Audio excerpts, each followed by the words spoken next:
Halo guys, kembali lagi bareng Bang Iki di channel Quickie Movie. Apakah ada dari kalian yang pernah mengalami musibah kecelakaan? Menurut kalian, apakah sebuah kecelakaan itu musibah? Gimana jadinya jika kecelakaan yang pernah terjadi ternyata sudah dirancang oleh seseorang hingga terlihat seperti kecelakaan normal pada umumnya? Tenang, karena hari ini Bang Iki akan membawakan film yang akan membuat jiwa esibal kalian bersyekye-syekye. Di mana film ini bercerita tentang sekelompok orang yang bertugas menghilangkan nyawa orang lain lewat skema kecelakaan. Oke lah, daripada kelamaan hingga bikin kalian luluran topoki berharap kulit jadi glowing, mending kita langsung ke filmnya. Film ini diawali dengan memperlihatkan jalanan yang macet di negara Korea, di mana ada seorang pria kantoran yang kita sebut saja sebagai Paman. Paman terlihat kesal karena jalanan begitu macet, yang ternyata disebabkan oleh sebuah truk yang terguling. Ketika Paman menengok untuk melihat keadaan, tiba-tiba saja kepalanya hampir ditabrak seseorang. Namun bukannya meminta maaf, orang itu justru mengacungkan jari tengahnya. Paman yang kesal pun tak terima dengan hinaan pemuda tersebut. Ia pun mengejar pemuda itu hingga masuk ke dalam gang yang begitu sempit. Paman pun cukup kesal ketika seorang pemulung menghalangi jalannya. Paman pun mau tak mau mencari jalan lain untuk mengejar pemuda yang menghinanya tadi. Sampai akhirnya Paman cukup dekat dengan pemuda itu. Sayangnya sang pemuda justru belok ke jalan sempit yang tak bisa dilewati Paman. Paman yang kesal akhirnya memutuskan untuk putar balik.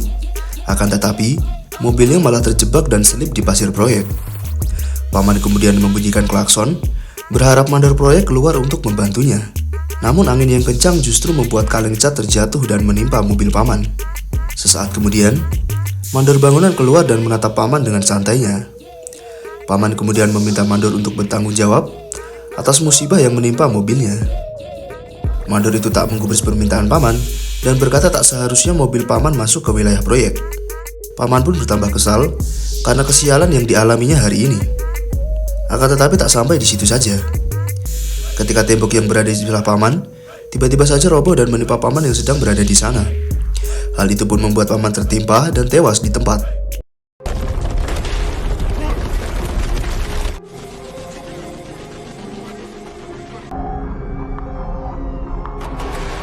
Kejadian tersebut disaksikan oleh seorang pria misterius. Kita sebut saja dia sebagai Erwin. Ternyata kecelakaan yang dialami Paman adalah sebuah kecelakaan yang sudah direncanakan dengan matang. Ternyata Paman adalah target pembunuhan, dan semua yang dialami Paman memang sudah direncanakan dengan sangat detail. Dari pemuda yang hampir menabrak Paman, pembunuh yang menghalangi jalan, wanita seksi yang mengalihkan fokus Paman, hingga cat serta tembok rubuh adalah skenario yang telah direncanakan. Semua itu didalangi oleh sekelompok pembunuh bayaran yang menyebut diri mereka sendiri dengan kelompok pembersih. Kelompok itu terdiri dari 4 orang yang kita sebut saja sebagai Boti, Chinos, Dadan, serta pemimpin mereka yaitu Erwin. Erwin lalu datang ke markas dan membagikan uang bayaran kepada anggotanya. Erwin yang melihat Chinos agak ketakutan setelah menyelesaikan tugas, lalu mengingatkan Chinos agar tidak takut, karena ketakutan hanya akan menimbulkan keraguan yang bisa menghambat tugas mereka. Chinos yang masih anggota baru pun hanya bisa mengangguk. Erwin lalu berterima kasih kepada Dadan, karena Dadanlah yang memberikan ide skenario penghilangan nyawa Paman. Dadan hanya menjawab bahwa ia hanya membalas budi, karena dahulu Erwin dan sahabatnya telah menyelamatkan hidupnya dari ketergantungan narkoboy. Erwin lalu teringat dengan sahabatnya, yang kita sebut saja sebagai Vian. Vian adalah sahabat dekat Erwin, sekaligus orang yang membentuk kelompok pembersih ini. Namun Vian kini telah tewas karena tertabrak bus. Boti lalu bertanya kepada Erwin, apakah ada kemungkinan Vian tewas karena kecelakaan yang terjadi secara kebetulan. Erwin hanya menjawab bahwa kematian Vian disebabkan oleh kelompok pembersih lain yang jauh lebih besar daripada mereka. Sesaat kemudian, Chinos yang pulang bersama Dadan ternyata juga penasaran dengan kematian Vian. Ia lalu bertanya kepada Dadan tentang profil Vian. Dadan hanya menjawab bahwa hanya Erwinlah yang tahu latar belakang serta dalang tewasnya Vian. Chinos kemudian bertanya, apakah mereka juga akan tewas dengan cara yang sama seperti yang dialami Vian. Namun pembicaraan mereka disela oleh Boti yang meminta mereka berhenti membicarakan orang yang sudah meninggal, karena itu bisa mendatangkan sial bagi mereka ke depannya. Keesokan harinya, Erwin yang mendapat klien baru kemudian melancarkan aksi negosiasinya. Kita sebut saja klien ini sebagai Giselle. Erwin yang berkomunikasi dengan Giselle lewat telepon meminta Giselle meletakkan berkas profil target yang ia inginkan di tong sampah yang berada tak jauh dari tempatnya berdiri saat ini. Erwin lalu menanyakan nama, usia, serta status target, di mana target tersebut ternyata adalah ayah Giselle sendiri, yang kita sebut saja sebagai Jang. Boti yang menyamar sebagai perempuan kemudian mengambil berkas yang tadi diletakkan di tempat sampah. Erwin lalu menyelidiki latar belakang Jang, di mana Jang ternyata adalah seorang CEO perusahaan yang cukup terkenal. Jang juga dicurigai sebagai dalang di balik tewasnya sang istri, yang juga adalah ibu dari Giselle, yang kita sebut saja sebagai Hilda. Hilda yang menjadi tersangka kasus korupsi perusahaan, kemudian ditemukan tewas dengan cara janggal, yaitu tertabrak bus. Giselle curiga ayahnya menyewa agen pembersih untuk menghabisi ibunya. Itulah sebabnya Giselle menyewa kelompok Erwin untuk menghabisi Jang. Erwin lalu menganalisa keseharian Jang, mulai dari aktivitas apa saja yang Jang lakukan, hingga rute mana saja yang Jang lalui ketika bepergian. Erwin membuat skenario menggunakan denah miniatur, di mana ia menggunakan 3 bidak catur dengan kuda sebagai target utamanya.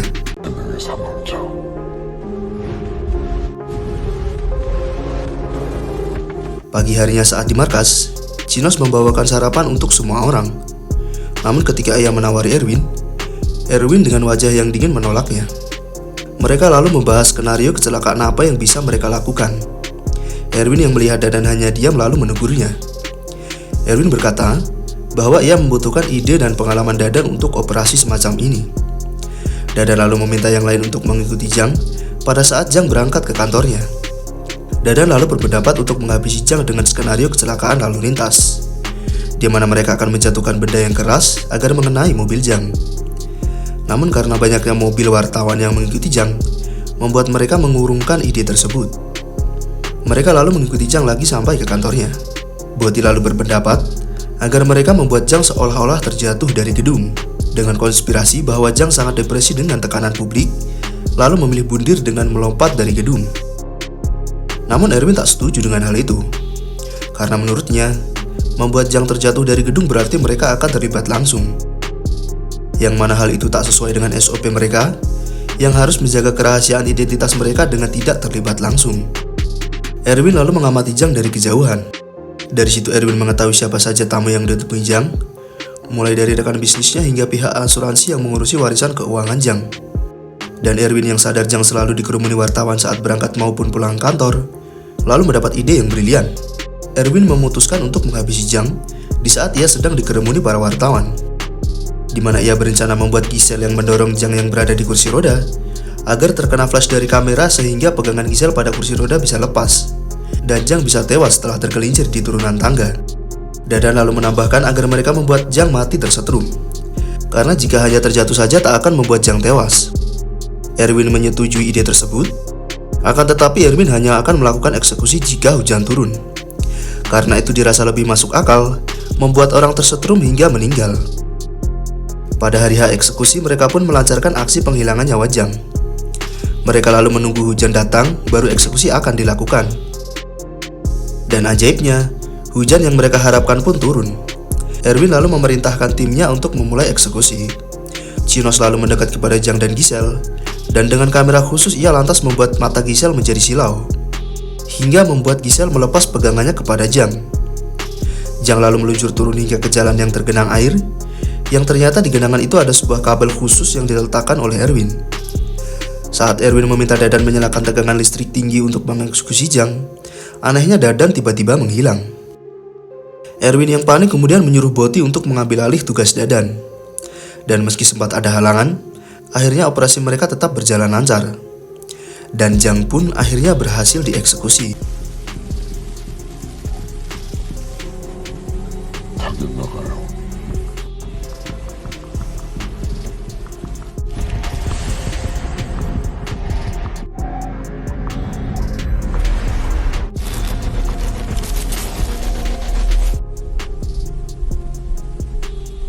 Para wartawan lalu memotret Jang yang sudah tewas.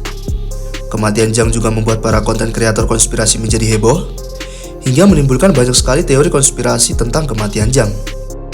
Di antara konten kreator tersebut, ada satu orang yang dicap mengetahui dalang dibalik banyaknya kematian orang-orang yang tidak wajar. Kita sebut saja orang ini sebagai Ijat. Kembali lagi ke Erwin, Ia kebingungan mencari keberadaan Dadan. Botti lalu mengabari Erwin bahwa Dadan kini sedang berada di terminal bus. Erwin lantas menyusul Dadan, namun anehnya Dadan tiba-tiba menghilang. Dan tiba-tiba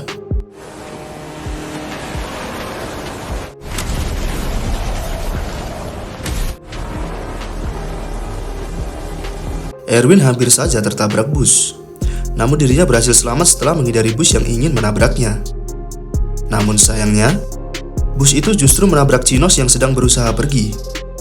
Erwin lalu mengambil identitas Chinos, dan dengan marah, sedih campur was-was, ia sadar bahwa dirinya telah menjadi target kelompok petugas kebersihan lain.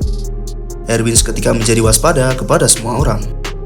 Saat Erwin kembali ke markas, ia yang melihat Botti terkejut langsung tahu bahwa Botti terlibat dalam perencanaan penghilangan nyawa ini. Keesokan harinya, Erwin menemui Dadan yang ternyata berada di TKP Jang. Dan setelah berbicara dengan Dadan, ternyata Dadan tak mengingat kejadian semalam karena dirinya yang mengidap Alzheimer. Erwin sadar bahwa Dadan telah dimanipulasi oleh orang lain. Erwin lalu memantau Gisel selama berhari-hari. Hal itu Erwin lakukan karena ia curiga Gisel menyewa kelompok pembersih lain untuk menghabisi dirinya. Ia memantau siapa saja orang yang ditemui Gisel, mulai dari seorang polisi yang kita sebut saja sebagai Lulu, hingga petugas asuransi yang kita sebut saja sebagai Mondi. Erwin merasa Lulu bukanlah petugas kebersihan. Sebaliknya, ia malah mencurigai Mondi sebagai orang yang menargetkannya. Mulai saat itulah, Erwin terus memantau keseharian Mondi. Lulu kemudian datang dan menemui Mondi di kantornya. Hal itu pun dilihat oleh Erwin, dan Erwin yang melihat polisi mendatangi Mondi, menyimpulkan bahwa Mondi lah orang yang menjadi dalang atas kecelakaan yang mengincar Erwin. Erwin terus membuntuti kemanapun Mondi pergi. Erwin curiga saat Mondi menemui beberapa orang yang terlihat mencurigakan. Erwin diam-diam juga menyelinap ke ruang kerja Mondi, dan di sana ia menemukan berkas seorang wanita yang kita sebut saja sebagai Nona. Erwin yang merasa Nona akan menjadi target Mondi berikutnya, lalu memutuskan untuk mengambil tindakan. Di mana Erwin yang sudah yakin Mondi akan mengincar nyawa Nona, memutuskan untuk menghabisi Mondi terlebih dahulu agar nyawa Nona terselamatkan. Beberapa hari kemudian, Botti mendapat telepon dari Erwin. Erwin yang sudah menaruh uang di dalam mobil Botti menyuruhnya untuk pergi dan jangan pernah muncul di hadapannya lagi. Namun Botti yang merasa ada kesalahpahaman, meminta Erwin untuk bertemu dengannya, di mana Botti ingin berbicara kepada Erwin dan menjelaskan apa yang terjadi sebenarnya. Namun Erwin menolak permintaan Botti itu. Botti yang kecewa dengan keputusan Erwin, kemudian menangis sambil berteriak kepada Erwin. Botti berkata bahwa Erwin terlalu paranoid, bahkan sampai tidak mempercayai timnya sendiri yang sudah membantunya hingga saat ini. Erwin yang marah lalu mengaktifkan jebakan yang sudah ia pasang, di mana hal itu membuat Botti tewas seketika. 우리 일단 만나서 얘기하자. 정말 땅은 널 믿은 게 아니라 무서워했던 거야.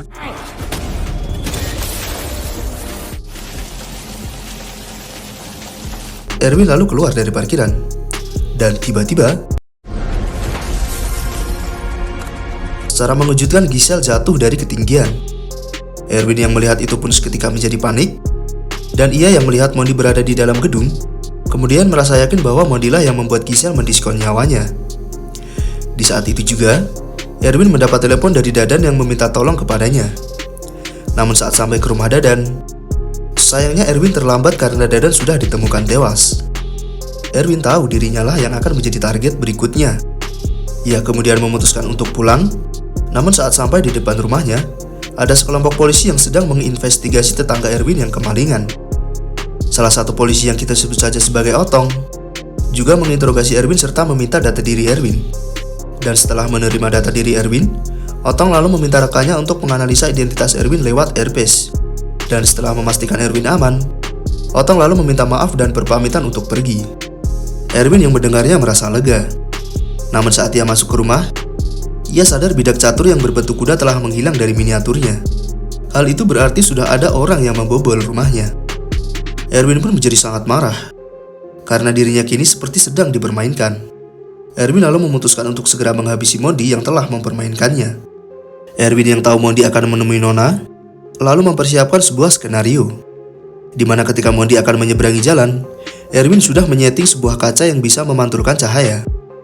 di mana cahaya yang terpantul akan membuat pengendara mobil dari arah berlawanan menjadi kesilauan, hingga membuatnya lepas kendali dan menabrak Mondi hingga tewas.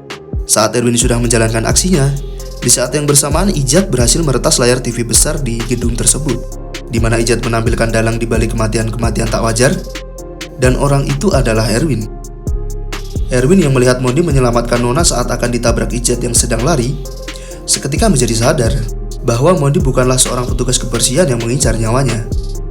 Dan ternyata, Nona bukanlah target Mondi, melainkan adik kandung Mondi sendiri.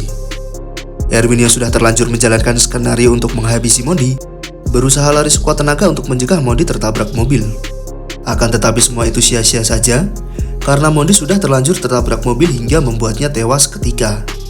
Erwin yang menyesal karena membuat skenario yang menewaskan Mondi, memilih untuk menyerahkan diri ke polisi. Lulu yang menginterogasi Erwin memberikan respon yang tak terduga. Ia menganggap keterangan Erwin sebagai hal tak berguna. Karena untuk menangkap Erwin, polisi butuh bukti jelas, bukan keterangan yang terdengar seperti dongeng hayalan semata. Erwin yang mendengarnya pun menjadi bingung. Ia merasa dirinya mengatakan hal yang sebenarnya, namun malah dianggap halu oleh pihak kepolisian. Erwin pun kini teringat dengan masa lalunya saat Vian tewas. Dalam pikiran Erwin, ternyata tewasnya Vian diakibatkan oleh Erwin sendiri, di mana ia tak mau kehilangan Vian yang ingin berhenti menjadi petugas kebersihan, malah membuat Erwin merancang skenario untuk menghabisi sahabatnya sendiri. Erwin kini menjadi bingung dan gila. Ia berjalan tak tentu arah dan terlihat seperti orang yang sangat linglung. Sementara itu, Lulu yang baru saja menginterogasi Erwin lalu memberikan laporan kepada atasannya. Dan Lulu berkata bahwa semuanya sudah diatasi. Lulu lalu meletakkan sesuatu yang mengejutkan, yaitu sebuah bidak catur berbentuk kuda. Dan film pun rampung. Gimana, kalian bingung ya? Sini Bang Iki jelasin. Semua kekacauan dimulai setelah kelompok Erwin menghabisi Jang. Saat Dadan menghilang, ternyata yang memanipulasi Dadan itu adalah Lulu, Lur. Lulu jugalah yang memanipulasi Gisel untuk melakukan diskon nyawa. Boti sebenarnya sudah tahu kalau Lulu adalah dalangnya. Itulah sebabnya Boti selalu mengajak Erwin untuk bertemu, karena Boti ingin memberitahukan hal itu kepada Erwin langsung. Akan tetapi karena Erwin terlalu paranoid, malah tak mempercayai anggota timnya sendiri, Lur. Bahkan sampai menghabisi Boti. Padahal kalau aja Erwin mau ketemuan sama Boti, pasti Erwin bakal tahu kalau Lulu adalah dalangnya. Dan korban yang berjatuhan gak bakal sebanyak ini. Lulu juga mendatangi Mondi supaya Erwin curiganya sama Mondi, Lur, bukan sama dirinya. Terus kok Lulu bisa dapat bidak catur kuda, Bang? Nah, itu ternyata yang mengambilnya dari rumah Erwin adalah Otong, Lur.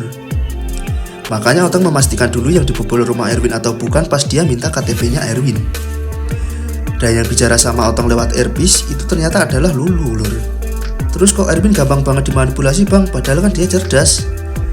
Jadi ternyata sahabat Erwin yaitu Vian itu tewas tertabrak bus gara-gara Erwin, Lur. Pas Vian mau berhenti jadi pembunuh bayaran, Erwin tuh gak mau Vian berhenti. Makanya Erwin ngerencanain buat menghabisi Vian karena ia tak mau kehilangan Vian, Lur. Nah, lu tahu dari situ. Ia tahu Erwin tuh orangnya paranoid alias takut berlebihan. Lulu tahu kalau Erwin nantinya bakal curiga sama teman-temannya sendiri, Lur. Terus motivasi Lulu ngelakuin hal itu apa, Bang? Wah, kalau itu saya nggak tahu, karena film pun sudah selesai. Oke lah, Lur, sekian dulu video dari Bang Iki hari ini. Jangan lupa subscribe dan nyalakan lonceng notifikasinya, supaya kalian tidak ketinggalan video menarik lainnya dari Quickie Movie. See you to the next video. Bye.